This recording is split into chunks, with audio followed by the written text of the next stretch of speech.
Rick Saratella here on location at the National Football Foundation Academic Scholar Athlete Awards, and we've been bringing you the names you need to know first since 2002. We got a good one here for you.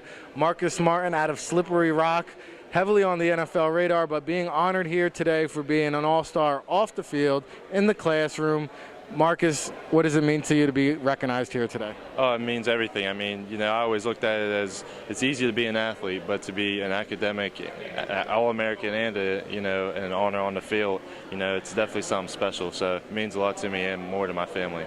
Takes a lot of hard work, takes a lot of great time management skills. What would be a piece of advice for a high school player making that transition to the college and wants to be a standout on and off the field? How do you do it?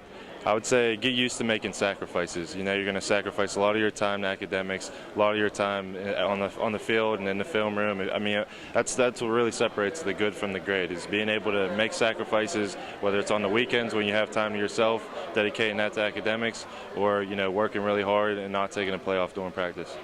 Let's talk a little bit in between the white stripes on the field. Obviously, lots of accolades coming off a great season. Take us through this past year. You had a little bit of time now to reflect on it.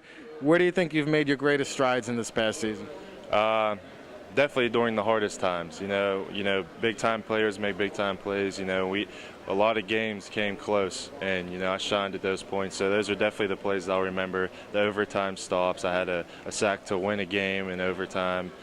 Just plays on long third downs when we needed somebody to make a play to get the momentum on our side, and those are the times I'll remember the most. Well, I definitely enjoy breaking down your game film. I know the NFL scouts have made the trip over to Slippery Rock, and now you're going to be preparing for that kind of process. Any kind of goals or expectations heading into the draft process? Just prove all the doubters wrong. I mean, just do everything that I've set out to do like I always have in my college career and just keep moving forward. Obviously, coming from the FCS ranks, you always got to prove a little bit more, it seems like, in the draft process. Do you feel a little added chip on the shoulder? Oh, of course. I mean, there's always been a chip on my shoulder since the day, I didn't make it to a D1 school. They always say even if you get drafted, you should have a chip on your shoulder if you're not the first of the first-round draft. So, of course I have a chip on my shoulder, and I always will. So. And, here at the NFL Draft Bible, like I said, we bring you the names you need to know, and we want to get it straight from the horse's mouth. If you were to give yourself a little evaluation, self-scouting report, people that pop in the game film on you, what should they expect to see?